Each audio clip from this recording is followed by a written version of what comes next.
Hello friends, मेरा नाम अंशुल है और आप मेरा चैनल देख रहे हैं राधे कृष्णा।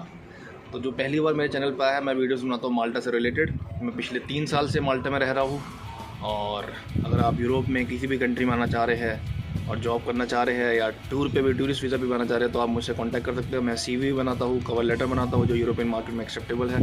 तो आप मुझे कांटेक्ट कर सकते हैं। मैं अपनी ईमेल एड्रेस जो है डिस्क्रिप्शन में डाल दूँगा। और इवन आप मुझे फेसबुक पे भी कांटेक्ट कर सकते हैं, वो भी लिंक मैं शेयर डिस्क्रिप्शन में कर दूँगा। तो फ्रेंड्स, जो आज का इंटरव्यू है, बेसिकली आज का जो वीडियो है एक्चुअली वो एक इंटरव्यू है। एक चैनल करके है non EU in India, sorry non EU करके है चैनल। तो उन भाई ने मेरा इंटरव्यू लिया था। काफ़ी इंटरेक्टिव एक्शंस है, काफ़ी क्वेश्चंस उन्होंने पूछे मेरे से माल्टा से रिलेटेड कि कैसी लाइफ है और कैसे कैसे मेरी वाईफाई, पूरा मैंने एंटायर प्रोसेस में आपको काफ़ी नॉलेज मिलेगी और मे बी कुछ क्वेश्चन जो आपके माइंड में चल रहे हैं वो क्लियर हो जाएंगे। तो प्लीज़ आप वीडियो देखिए, पूरी वीडियो देखिए एंड तक और मुझे बताइए कि कैसी लगी वीडियो। तो हेलो गाइस, आज हमारे साथ हैं न्यू गेस्ट जिनकी काफ़ी ज़्यादा आप लोगों की डिमांड आ रही थी कि इनके साथ वीडियो बनाओ सर, अंशुल सर, जो काफ़ी अच्छी वीडियोस बनाते हैं यूट्यूब पे। आज ये हमारे साथ हैं और ये आपको कुछ माल्टा के बारे में जानकारी देंगे जो कि काफ़ी ज़्यादा आप लोग डिमांड कर रहे थे उस चीज़ की। आज मैं इनके साथ कुछ शॉर्ट इंटरव्यू आप कह सकते हो वो लेके आया हूँ। तो सर, सबसे पहले आप अपने बारे में बताएं हमें व्यूअर्स को। फर्स्ट ऑफ ऑल यार, thank you so much for inviting me on your channel. मेरा नाम अंशुल है और मैं मेरठ से हूँ। अभी मैं माल्टा में हूँ 2018 से। By profession I am a chartered accountant. I am working in an accounting profile here. Okay. Why you decided to choose Malta for work purpose? To be very honest यार, बिफोर आई लैंडेड हियर मैं सोच रहा था England की या फिर Ireland की, क्योंकि I mean I completed my ACC as well and I did my CPA Ireland as well. So I was to migrate to these two countries. Why I have chosen this Malta? क्योंकि जब मुझे try कर रहा था online, जब मैं बैंगलोर में job करता था, तो एक मुझे ईमेल आई, एक अकाउंटिंग फर्म थी यहाँ पर। तो मुझे लगा, पहले मैं चेक करा whether it's the part of you और नॉट। टू बी ऑनेस्ट मुझे पता नहीं था कि माल्टा कभी सुना भी नहीं था मैंने कहा ठीक है, गो अहेड, एक बार आप यूरोप में चले जाओगे तो will see you can change the country once you have to enter. The first priority was to enter into the country, into the Europe. तो इस वजह से जब मैं आया उसके बाद मुझे अच्छा लगा माल्टा काफी। मतलब वेदर ऑलमोस्ट लाइक सेम है दिल्ली जैसा है। इतनी ज्यादा ठंड भी नहीं पड़ती, इतनी ज्यादा है ना गर्मी भी नहीं पड़ती। टेम्परेचर रहता है अराउंड बिटवीन लाइक 12-10 से नीचे नहीं जाता है ना। और maximum like it will go to 30, 35, 32, 33 maximum.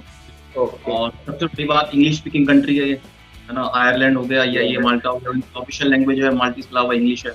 So it would not be any problem like the language barrier. Okay. So आप कब आए थे? मैं आया था 2018 अक्टूबर में। मुझे 3 साल हो जाएंगे मुझे 1 महीने बाद माल्टा। ओके, ऑलमोस्ट आपको 3 साल हो गए। Yes. Okay, so I will start my first question, जो कि बेसिकली गर्ल्स का था। मोस्टली जो जिनके स्पाउसेस थे वो पूछे थे कि क्या माल्टा सेफ है गर्ल्स के लिए। So like what would you suggest? I think it's totally safe as far as I know. कोई प्रॉब्लम नहीं है। आप इवन आप रात को 12 बजे निकलो, 2 बजे निकलो, not be an issue. It's very safe. Okay. So अभी उसकी करंट सिनेरियो क्या है वहाँ पे? I mean ट्रैवल का and what about others? Travelling यार देखो, अभी तो since I think मार्च 2020 से माल्टा ने BFS बंद है ना, BFS माल्टा। और टूरिस्ट वीजा अभी तक नहीं चल रहे। टूरिस्ट वीजा भी अलाउड ना, ये स्टार्ट नहीं हुआ है। बट जो वीजा स्टार्ट हुआ है वो हुए है तो फैमिली यूनिफिकेशन, जो स्पाउस वीजा है। अगर आपका फैमिली मेंबर यहाँ पे माल्टा में जॉब कर रहा है तो फैमिली मेंबर को बुलाना चाह रहा है तो वो एक्सेप्शनल केसेस में कवर्ड है। ट्रैवल टू माल्टा का वेबसाइट है, उस पर आप जाते हैं कि कौन कौन से एक्सेप्शन है कि आप अप्लाई कर सकते हो। सबसे पहला हो गया आपका फैमिली यूनिफिकेशन, या फिर कोई मेडिकल रीजन है, आपका कोई प्रॉब्लम है तो उस और केस है। और तीसरा, हालांकि वो लिखा नहीं केस, वो मैं आपके सब्सक्राइबर्स को बताना चाहूँगा, व्यूअर्स को, कि केस ऐसा भी है अगर आपकी जॉब लगती है, अभी आप इंडिया में हैं और कभी आप माल्टा नहीं है बट आपका जॉब ऑफर है आपके पास ना, आइडेंटिटी माल्टा की प्रिंसिपल अप्रूवल है और अगर आप हाईली क्वालिफाइड है, क्योंकि मेरा एक फ्रेंड है उसकी वाइफ इसी केस में कवर्ड होती है तो वो उसमें भी अप्रूवल दे रहे हैं। बट इस केस में आपके एम्प्लॉयर को जो एम्प्लॉयर है जिन्होंने ऑफर दिया है उनको सेंड करना पड़ेगा email superintendent of public health को, और उनसे फिर अप्रूवल लेनी पड़ेगी, क्योंकि एम्प्लॉयर ही पुश कर सकता है इन अथॉरिटीज को जो यहाँ पर है। ओके, सो रिसेंटली मैंने आपकी वीडियो से देखा कि रिसेंटली आपकी वाइफ ने भी ट्रैवल करा है Yes, माल्टा। हाँ जी, सो हाँ जी। वो आपके बेस पे आए या उन्होंने सेपरेट वर्क परमिट अप्लाई करा और लाइक फैमिली यूनिट? नहीं, वो फैमिली यूनिफिकेशन जो वीजा है उसी के बेस पे आई है, मेरे बेस पर ही। और मैंने अक्टूबर 2020 में ही सबमिट कर दी एप्लीकेशन यहाँ पर आइडेंटिटी माल्टा में। तो it took like around 9 months। जुलाई में अप्रूवल आया उनका, और उसके बाद फिर सेकंड स्टेप सारी अदर अप्रूवल्स लेनी पड़ी, सुपरिटेंडेंट ऑफ पब्लिक हेल्थ की अप्रूवल लेनी पड़ी, उसके बाद फिर सेंट्रल वीजा यूनिट लेनी पड़ी अप्रूवल। तो कुल मिला के लगभग 9 months लग गए सारी अप्रूवल्स को, और वो अभी रिसेंटली लास्ट मंथ आई है, अगस्त में 25 क्वारंटाइन पीरियड हो गया। सो आपका एक्सपीरियंस कैसा रहा है सीबी अप्रूवल को? बहुत सारे लोग क्वेश्चन होते हैं कि वो एम्प्लॉयर से पूछते हैं कि सीबी अप्रूवल के लिए, देन वो कहते हैं कि अभी जो साउथ एशियन कंट्रीज हैं उनको सीबी अप्रूवल नहीं मिल रहा है, so how you applied for that and कैसा प्रोसेस रहा, आपका एक्सपीरियंस कैसा रहा? एक्सपीरियंस देखो, टाइम तो लगता है इन चीजों में यार, प्रोसेस अप्रूवल करने में, है ना, ईमेल सेंड करने में, उनको सेटिस्फाई करने में, डॉक्यूमेंटेशन में। तो कुल मिला के, बट मेरा जो केस था वो मेरी अपनी, मैं फैमिली को बुलाना चाह रहा था, अपनी वाइफ को बुलाना चाह रहा था, तो वो एक्सेप्शनल केसेस में कवर्ड है, क्योंकि वो as she was travelled from dark red country, और dark red country still, although हालांकि भी पहले अपडेट आई है रिसेंटली, मेरे ख्याल से 2-3 दिन पहले ही, कि they will move India and Russia from dark red to red country. But as of now, yesterday मैंने देखा था वेबसाइट पे, उनकी ऑफिशियल वेबसाइट पे, डेप्यूटी प्राइम मिनिस्टर करके वेबसाइट है, अब भी स्टिल इंडिया जो है वो travel sorry dark red country में है। तो उसमें बैन है अभी इस समय India dark red country. But वही बता रहे, मैंने आपको एक्सेप्शनल केसेस है, आप अपनी फैमिली को बुलाना चाहते हो या फिर कोई मेडिकल रीजंस है, तो उस केस में आपको सेंट्रल वीजा यूनिट, सबसे पहले मैंने फैमिली यूनिफिकेशन सर्टिफिकेट जो लिया जिसमें 9 months लगे, 8 months ऑफ। उसके बाद फिर मैंने सुपरिटेंडेंट ऑफ पब्लिक हेल्थ, पहले तो ईमेल भेजते थे, अब तो खैर ऑनलाइन फॉर्म आ गया आपको। पहले मैंने ईमेल कर दी, कोविड वेटिंग करके ईमेल एड्रेस था पहले, तो उन्होंने फिर जो है, क्योंकि मैंने इससे पहले सेंट्रल वीजा यूनिट से लिए, उन्होंने मना कर दिया कि यू नो अभी जो है केसेस ज्यादा है और इस तरीके से आप अपनी वाइफ को नहीं बुला सकते। फिर मैंने superintendent of public health mail करी, उन्होंने मुझे अप्रूव कर दिया। उनकी अप्रूवल जो मेल थी वो मैंने सेंट्रल वीजा यूनिट को दी, और जो अदर डॉक्यूमेंट्स थे, फैमिली यूनिफिकेशन सर्टिफिकेट, तब जाके सेंट्रल वीजा यूनिट ने मुझसे पूछा कि आपकी वाइफ कहाँ जाना चाहेगी, कौन से वीएफएस सेंटर जाना चाहेगी जो आपका नियरेस्ट है। तो मैंने फिर दिल्ली बताया, फिर उन्होंने वहाँ पर इंटीमेट करा, जो हाई कमीशन माल्टा है इंडिया में, उनको इंटीमेट करा, फिर उन्होंने इंटीमेट करा है वीएफएस को कि आप फाइल एक्सेप्ट कर लो। तो फाइनली तब जाके फिर अपॉइंटमेंट मुझे मेरी वाइफ को मिली वीएफएस। बहुत लॉन्ग प्रोसेस था आई थिंक, बहुत ज्यादा। सो कई जो वहाँ के न्यू कमर्स हैं वो ये पूछना चाहते हैं कि जैसे स्टूडेंट्स हैं या फिर जो न्यू वर्क परमिट पे आ रहे हैं, उनके लिए अभी आना कैसा रहेगा, I mean for students and work permit holders? अभी जो है आपको मैं बताया था कि जो वर्क परमिट जिनके पास प्रिंसिपल अप्रूवल है, बट अगर वो जो लाइक ट्रक ड्राइवर की जॉब है या थोड़ी जो ग्रेजुएट जॉब है, उनको शायद थोड़ी डिफिकल्टी होगी, शायद वो अप्रूवल ना मिले। बट जो हाईली क्वालिफाइड है, लाइक ऑडिटर हो गया या आईटी के रिलेटेड कोई फील्ड हो गई, तो उनके केस में जो है उनको एम्प्लॉयर को ही पुश करना पड़ेगा, जो एम्प्लॉय मतलब जिनको जॉब मिली है, कि वो एम्प्लॉयर ही अथॉरिटी पे बात करे, सीधे डायरेक्ट करे और कहे कि हमें जरूरत है इस पर्सन की, एंड हमारा बिजनेस जो है वो सफर कर रहा है एक्चुअली। क्योंकि एक्चुअल में ऐसा केस, मेरी फ्रेंड है, उसकी वाइफ जो अभी आने वाली है, आ जाएगी वो भी, उसने ही ऐसा मुझे बताया कि ऐसे उसके एम्प्लॉयर ने, उसकी वाइफ की, उन्होंने बताया कि हमारा बिजनेस जो है हैम्पर कर रहा है and we need this employ desperately. तो तब जाके सुपरिटेंडेंट ने अप्रूवल दे दी है, उसके बाद सेंट्रल वीजा यूनिट की अप्रूवल आ गई है, मेरे दोस्त ने सबमिट भी कर दिया वीएफएस में फाइल। बाकी रही स्टूडेंट के लिए भी अच्छा है, ऐसा नहीं है, काफी इंटरनेशनल स्टूडेंट्स आते हैं स्पेन से, अदर कंट्रीज से, बहुत multi cultural, multi nationalist, I mean बहुत सारे नेशनलिस्ट जो है, काफी बंदे हैं यहाँ पर, काफी कंट्रीज के, तो अच्छा है स्टडी के लिए। नहीं, कई लोगों के ये स्टूडेंट्स की क्यूरी होती है कि वहाँ पे इंडियन कम्युनिटी या लाइक एशियन कम्युनिटी वहाँ पे कैसी है, like behaving of migrant citizens. Indian community काफी बड़ी, इंडियन कम्युनिटी मेरे ख्याल से 15-20 हजार बंदे यहाँ पर रहते हैं इंडिया से। सबसे बड़ी जो कम्युनिटी है वो सर्बियन है, बट ऐसा नहीं है, इंडियंस आपको मिल जाएगा, काफी पंजाब के दोस्त, मतलब पंजाब के लोग बाग मिल जाएंगे यहाँ पे आपको इंडिया से, माल्टा में। और साउथ इंडियंस बहुत है, साउथ इंडियंस तो आप कहीं भी चले जाओ तो हर जगह मिलेगा साउथ इंडियंस, तो काफी साउथ इंडियंस भी है। केरला की काफी नर्सेज है, मदर डे हॉस्पिटल है यहाँ पर, वो गवर्नमेंट हॉस्पिटल है, तो वहाँ पर ज्यादातर नर्सेज जो है वो केरला की नर्सेज है, और पंजाबी बंदे बहुत है, बहुत बंदे हैं। मतलब ऐसा नहीं लगेगा कि आप बिल्कुल ही मतलब दूसरे की अलग कंट्री में आ गए, आपको इंडियंस काफी मिले। सो एक मैं चीज बोल रहा था क्वारंटीन से रिलेटेड, जैसे आपकी वाइफ अभी रिसेंटली आई है, तो उनका क्वारंटीन कैसा रहा? I mean what about quarantine में क्या कैसा होता है, ऐसे उसकी कॉस्ट वगैरह एंड? क्वारंटीन का यार थोड़ा एक्सपीरियंस सही मेरा, टू बी ऑनेस्ट, क्योंकि मैं एक्सपेक्ट कर रहा था जब मेरी वाइफ आएगी तो होम क्वारंटीन होगी, है ना, मेरा अपना फ्लैट है यहाँ पर, बट मैं भी समझ तो लॉ है, तो डार्क रेड कंट्री से आ रही थी तो फिर वो क्वारंटीन होता, तो एयरपोर्ट से ही वो अपना ले गए, मेरी वाइफ आई माल्टा एयरपोर्ट से सीधा होटल ले गए, जो उनका डेजिग्नेटेड होटल है, होटल मरीना नाम था होटल का, और 14 डेज का क्वारंटीन था, 100 यूरो पर नाइट हिसाब से चार्जेस, 1400 यूरो आया। बट जो खाना था उसमें इंक्लूड करता सिर्फ एक टाइम का ब्रेकफास्ट, और ब्रेकफास्ट भी मेरी वाइफ ने बताया था, थोड़ा सा उनको एलर्जी थी, ग्लूटेन फ्री खाना था उन्हें और फूड से रिलेटेड एलर्जी थी, और उन्होंने बता भी दिया था एयरपोर्ट पे कि ऐसे ऐसे मुझे एलर्जी है, उन्होंने कहा था ठीक है we will provide you as per your requirement. But still उसके बाद 1 वीक तक थोड़ा सा मतलब प्रॉब्लम रही, और काफी बार उन्होंने नॉन वेज भी भेजा, उन्होंने मेरी वाइफ ने बताया भी, ईमेल भी करी, फिर 1 हफ्ते तक थोड़ा सा ऐसे ही रहा, बट उसके बाद उन्होंने फिर कॉम्पनसेट करा, अच्छी मील दी, इंडियन फूड दिया, तो ये रहा कुल मिला के एक्सपीरियंस। बट थोड़ा फर्स्ट वीक थोड़ा प्रॉब्लम, उसके बाद अच्छा रहा। So thank you. And last question, कि कई बंदों की क्यूरी रहती है कि वहाँ पे जॉब्स का सिनेरियो एंड जॉब्स लेना वहाँ पे कितना का इजी है, लाइक अगर हम वहाँ से अप्लाई करते हैं सो कितना इजी है कि वहाँ के एम्प्लॉयर्स उसको देंगे जॉब्स की जो माल्टे में है ऑलरेडी, या फिर उसको देंगे जो बंदा इंडिया में है और उनका एक्सपीरियंस इक्वल है, इक्वालिटी बिटवीन? बहुत अच्छा क्वेश्चन है यार आपका एवंश, बहुत बहुत अच्छा क्वेश्चन है। इस क्वेश्चन को मैं थोड़ा सा डिटेल में बताना समझाऊंगा। देखो प्रायोरिटी तो देखो प्रीटी ऑब्वियस है कि जो लोकल बंदा है ईयू से है, या फिर जो इवन नॉन ईयू भी है, लाइक हम यार नॉट इन ईयू, बट अगर वो फिजिकली यहाँ प्रेजेंट है माल्टा में तो चांसेस डेफिनेटली बहुत ज्यादा होंगे।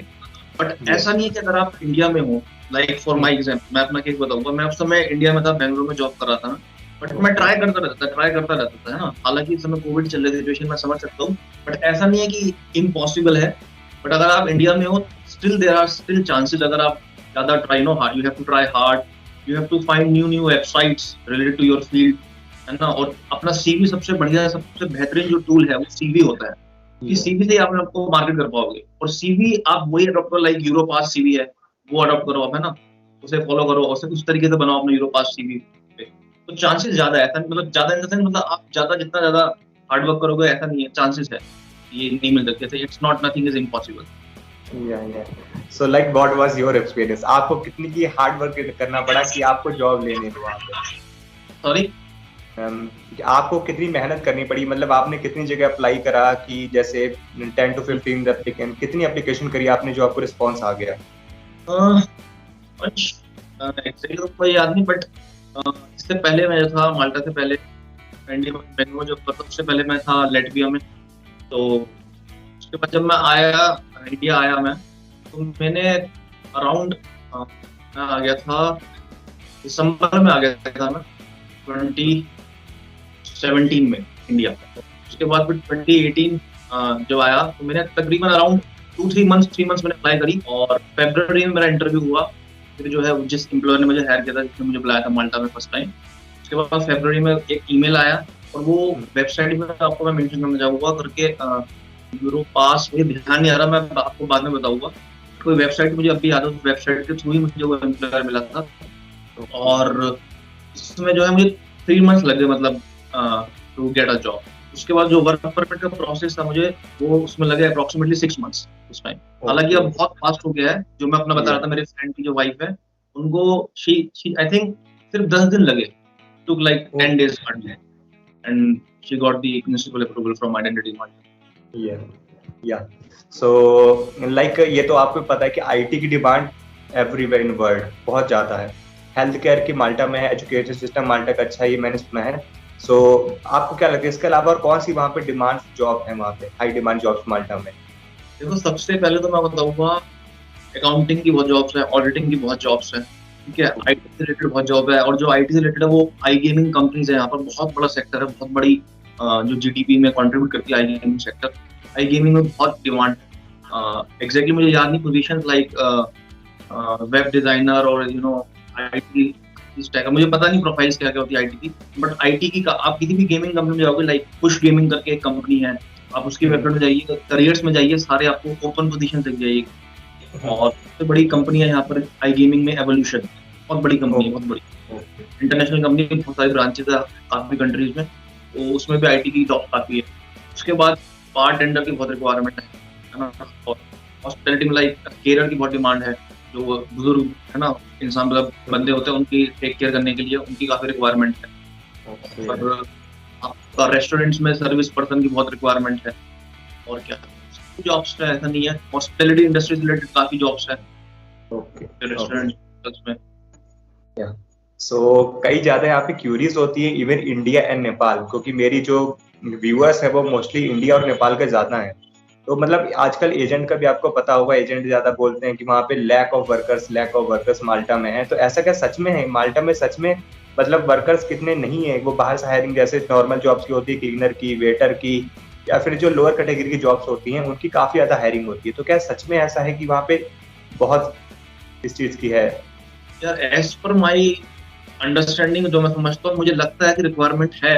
उसका रीजन क्या है, 2020 में काफी जो है जॉब लोगों ने और काफी चले गए अपनी कंट्रीज में, है ना, जो यूरोप में थे और लाइक थर्ड कंट्री नेशनल के थे। और अब इस समय जो है समर चल रहा है, हालांकि समर खत्म होने वाला है 1.5-2 महीने में। इस टाइम जो थी, जो काफी रिक्वायरमेंट थी, क्योंकि समर पीक सीजन होता है और जो है टूरिस्ट जो है काफी टूरिस्ट आते हैं यहाँ पर, हॉटस्पॉट है टूरिस्ट का माल्टा। तो काफी रिक्वायरमेंट थी क्लीनिंग की भी, लाइक जो क्लीनिंग करते बनते, रेस्टोरेंट्स में बहुत रिक्वायरमेंट थी, होटल वगैरह में। तो एक्चुअली मुझे भी फील हुआ कि रिक्वायरमेंट है यहाँ पर, ऐसा नहीं है कि जॉब्स नहीं है, जॉब्स की काफी रिक्वायरमेंट। ओके, या सो लास्ट क्वेश्चन, क्या आप अपनी सैलरी रफली बता सकते हो? रफली, नॉट लाइक एग्जैक्टली, रफली, एंड अदर आइडियाज, जिससे आइडिया लगा ले लोग। Brother, to be honest, like for accountants की जो सैलरी रहती है, like between depends on the experience as well. तो जो मेरी सैलरी है between 20 to 30,000 gross euro. Sorry, between 20,000 to 30,000 gross. Okay, gross before taxes. या I understood. So thank you यार, आपने इतनी इंफॉर्मेशन दी। एंड सबसे पहले अब जाते आते पब्लिक को बता दो कि आपका चैनल का क्या नाम है और बेसिकली आप उससे आपकी मेन टारगेट क्या होता है वीडियोस का। तो जो भी व्यूअर्स देख रहे हैं आपके, है ना, जो भी सब्सक्राइबर्स देख रहे हैं आपके, सबसे पहले तो मेरा नाम आपको बता दिया था, मेरा नाम अंशुल है। बट मेरा जो चैनल का नाम है वो है राधे कृष्णा। लिंक भाई शेयर कर देंगे नीचे, है ना। और मेरा जो टारगेट है वो माल्टा से रिलेटेड बनाता हूँ वीडियोस, है ना। जितने भी वीडियोस देखोगे मेरे माल्टा से रिलेटेड। बट फ्यूचर में मैं प्लान कर रहा हूँ, अगर कुछ भी चेंजेस आता है, अगर आप ट्रैवल करना चाहते हैं या फिर जॉब पाना चाहते हैं आप यूरोप में, या कुछ भी चेंजेस आते हैं दूसरी कंट्रीज में यूरोप में इंक्लूडिंग, तो मेरा टारगेट वो भी रहेगा। तो प्लीज यार सब्सक्राइब करिए मेरे चैनल को और प्लीज सपोर्ट कीजिए और शेयर कीजिए यार मेरे चैनल, मेरे वीडियोस को शेयर भी कीजिए। सो जो भी आप लोग भाई मुझे देख रहे हैं, जितने भी सब्सक्राइबर्स मेरे हैं, तो 4-5 हजार जितने भी थोड़े बहुत है फैमिली मेरी, तो प्लीज मैंने डिस्क्रिप्शन में इनके चैनल का लिंक दिया हुआ है, आप लोग जाके इनके चैनल को सब्सक्राइब करो। काफी अच्छी इन्फॉर्मेशन बनाते हैं एंड ये करंटली माल्टा में ही है, तो आपको सबसे जल्दी अपडेट इनके चैनल पे मिलेगी। Thank you bro, thank you. तो थैंक यू अंशुल, आपने अपना वैल्यूएबल टाइम हमें दिया और हमारे व्यूअर्स को दिया। Thank you for that. Too much, thank you. Thank you. अरे क्या स्टॉप।